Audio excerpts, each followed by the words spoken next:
Hello students, आज हम पढ़ेंगे वैद्युत क्षेत्र।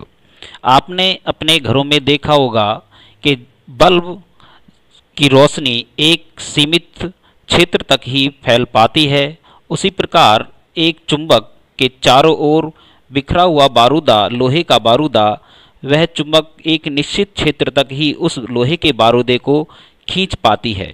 इसी तरह से आवेशित कण के चारों ओर वह क्षेत्र जहाँ तक इसका प्रभाव रहता है उसे वैद्युत क्षेत्र कहते हैं। इस वैद्युत क्षेत्र को हम वैद्युत बल रेखाओं के माध्यम से प्रदर्शित करते हैं। वैद्युत बल रेखाएं। वैद्युत क्षेत्र के प्रदर्शन के लिए फैराडे ने वैद्युत बल रेखाओं का सुझाव दिया। उनके अनुसार वैद्युत बल रेखाएं वैद्युत क्षेत्र में खींचा गया वह काल्पनिक निष्कोण वक्र है जिस पर एकांक धन आवेश गति करता है। यह वैद्युत बल रेखाएं अथवा वैद्युत क्षेत्र रेखाएं कहलाती हैं, जिन्हें आप नीचे दिए हुए चित्रों के माध्यम से भी समझ सकते हैं। अगर आपका आवेशित कण धनावेशित है तो उससे वैद्युत बल रेखाएं बाहर की ओर, इसी प्रकार अगर आवेशित कण ऋणात्मक है या ऋणावेशित है तो वह उससे आने वाली वैद्युत बल रेखाएं अंदर की ओर होंगी। इनके गुण। वैद्युत बल रेखाएं धन आवेश से चलकर ऋण आवेश पर समाप्त होती हैं। वैद्युत बल रेखाएं निष्कोण वक्र बनाती हैं। वैद्युत बल रेखा पर खींची गई स्पर्श रेखा के द्वारा वैद्युत क्षेत्र की तीव्रता अथवा वैद्युत क्षेत्र की दिशा को ज्ञात किया जाता है। वैद्युत बल रेखाएं एक दूसरे को कभी काटती नहीं हैं, क्योंकि कटान बिंदु पर एक से अधिक वैद्युत क्षेत्र की दिशाएं प्रदर्शित होंगी, जो कि असंभव है। वैद्युत बल रेखाएं किसी चालक के पृष्ठ के अभिलंबवत उत्पन्न होती हैं तथा अभिलंबवत ही समाप्त हो जाती हैं। वैद्युत बल रेखा घनत्व वैद्युत क्षेत्र की प्रबलता को दर्शाता है। वैद्युत क्षेत्र। वैद्युत क्षेत्र के विषय में अब हम जानेंगे। किसी वैद्युत आवेश अथवा आवेशों के निकाय, यानी कि जिसमें एक से अधिक आवेश हैं, आवेशों के निकाय के चारों ओर वह क्षेत्र जिसमें कोई अन्य आवेश कौन सा? परीक्षण आवेश, अन्य आवेश आकर्षण अथवा प्रतिकर्षण का अनुभव करता है, वैद्युत क्षेत्र कहलाता है। इसे हम इस चित्र के माध्यम से समझ सकते हैं। जहां एक कोई धनावेशित कण है, अगर हम इसके समीप एक अन्य कोई P1 कण लेकर आते हैं तो यहाँ तक हम देखते हैं कि यहाँ तक यह प्रतिकर्षण बल का अनुभव करता है। इसी तरह से हम इसकी एक परिसीमा तक ले जाते हैं, वहाँ तक भी यह जो P2 कण है वह भी एक प्रतिकर्षण बल का अनुभव करता है, परंतु जैसे ही इसके हम क्षेत्र से इसकी परिसीमा से बाहर निकलते हैं P3 कण पर यह कोई भी बल अनुभव नहीं करता है। वैद्युत क्षेत्र की तीव्रता। वैद्युत क्षेत्र में किसी बिंदु पर रखे परीक्षण एकांक धन आवेश पर लगने वाला वैद्युत बल उस बिंदु पर वैद्युत क्षेत्र की तीव्रता कहलाता है। इसे कैपिटल E से प्रदर्शित करते हैं। इसे जानने के लिए एक धनावेशित कण है जिसके चारों ओर उसका इन बल रेखाओं के माध्यम से वैद्युत क्षेत्र प्रदर्शित किया गया है। इसके वैद्युत क्षेत्र में एक अन्य परीक्षण आवेश बिंदु P पर रखा गया है Q0। इस तरह से माना किसी वैद्युत क्षेत्र में बिंदु P पर रखे परीक्षण धन आवेश Q0 पर कार्यरत बल कौन सा बल? वैद्युत बल, क्योंकि यहाँ दोनों कैसे कण हैं? आवेशित कण हैं, तो दो आवेशित कणों के बीच कौन सा बल कार्य करता है? वैद्युत बल। वैद्युत बल वेक्टर F हो तो उस बिंदु पर वैद्युत क्षेत्र की तीव्रता वेक्टर E बराबर वेक्टर F अपॉन Q0, यानी परीक्षण आवेश। वैद्युत क्षेत्र का मात्रक न्यूटन प्रति कूलाम तथा इसका यह एक सदिश राशि है। इस क्षेत्र की विमा यानी कि वैद्युत क्षेत्र की विमा ml T⁻³ A⁻⁻1 होती है। वैद्युत क्षेत्र की तीव्रता के सूत्र के लिए किस तरह से हम निकालेंगे?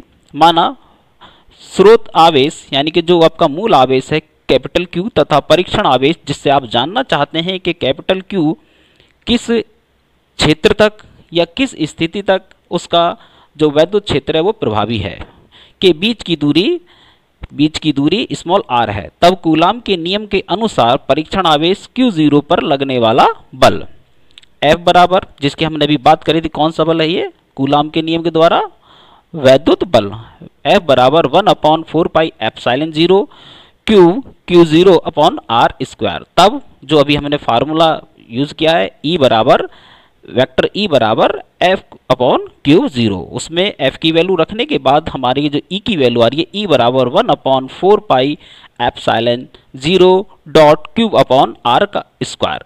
हम यहाँ देख पा रहे हैं, इस फार्मूले से जान भी पा रहे हैं कि जो आपका जो वैद्युत क्षेत्र है, जो परीक्षण आवेश के ऊपर निर्भर नहीं करता है, जहाँ 1/4 पाई एप्सिलॉन 0 बराबर 9 गुणा 10 की पावर 9 न्यूटन मीटर स्क्वायर प्रति कूलाम।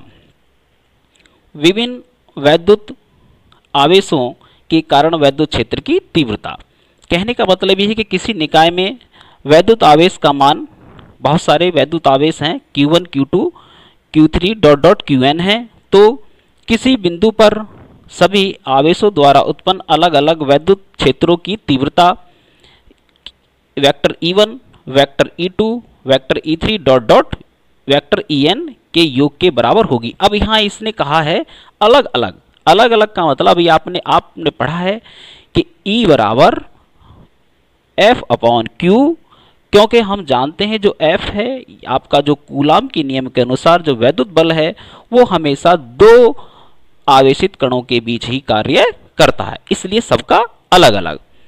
तो परिणामी जो आपका आवेश निकलकर वैद्युत क्षेत्र की जो तीव्रता निकलकर आएगी वो होगी वेक्टर E बराबर vector E1 plus vector E2 plus vector E3 dot dot vector En। अब हम बात करेंगे वैद्युत फ्लक्स की, यानी कि जो आवेशित कण है उससे जो चुंबकीय आप वैद्युत क्षेत्र जो है, जिनको हम वैद्युत बल रेखाओं के माध्यम से प्रदर्शित कर रहे हैं, उसके विषय में बात करें। अगर हम कोई आवेशित कण लें, जैसा आप चित्र में देख भी पा रहे होंगे, एक आवेशित कण है जिसके चारों ओर से उसकी वैद्युत बल रेखाएं निकल रही हैं, और हमने क्या किया, उसके अंदर एक उस काल्पनिक क्षेत्रफल हमने माना और उससे होकर गुजरने वाली वैद्युत बल रेखाओं की संख्या को हमने जाना। तो ये वैद्युत बल रेखाओं की जो संख्या है उसका वैद्युत फ्लक्स कहलाएगी। अब इसका हम देखते हैं मैथमेटिकल है क्या। वैद्युत क्षेत्र में स्थित किसी काल्पनिक पृष्ठ से होकर गुजरने वाली वैद्युत बल रेखाओं की संख्या की माप है। कौन है? वैद्युत फ्लक्स।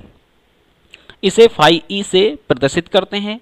माना एक असमान वैद्युत क्षेत्र वेक्टर ई में स्थित पृष्ठ अवयव वेक्टर डी ए है, तब पृष्ठ अवयव से होकर गुजरने वाले वैद्युत फ्लक्स में से होकर गुजरने वाला वैद्युत फ्लक्स कितना है? फाई ई बराबर vector E dot vector D A. जो आप इसमें एक ग्रीन सर्कल देख रहे हैं, हम इस छोटे से अवयव पृष्ठखंड की बात कर रहे हैं। वैद्युत फ्लक्स के लिए सपोज करिए कि आपका जो अवयव खंड है और जो वैद्युत क्षेत्र है, यानी कि जो वैद्युत क्षेत्र वेक्टर ई और अवयव खंड वेक्टर डी ए है, उनके बीच एक कोण बनता है थीटा, जिस तरह से आप चित्र में भी देख पा रहे हैं। तब वैद्युत फ्लक्स कितना होगा? फाई ई बराबर E D A cos theta. अगर हम संपूर्ण पृष्ठ की बात करें, जो डॉटेड एक सर्कल बना हुआ है, अगर हम इस संपूर्ण पृष्ठ की बात करें तो इससे होकर गुजरने वाला वैद्युत फ्लक्स कितना होगा? फाई ई बराबर close integral of vector E dot vector D A. यदि वैद्युत बल रेखाएं पृष्ठ से होकर बाहर निकल रही हैं तो फाई ई का मान धनात्मक होगा। यदि वैद्युत बल रेखाएं पृष्ठ में प्रवेश कर रही हैं तो फाई ई का मान ऋणात्मक होगा। इस तरह से हमने आज पढ़ा वैद्युत बल रेखाएं किसे कहते हैं, वैद्युत क्षेत्र किसे कहते हैं, इसका सूत्र, और वैद्युत बलों के या वैद्युत क्षेत्र के अध्यारोपण का सिद्धांत और वैद्युत फ्लक्स।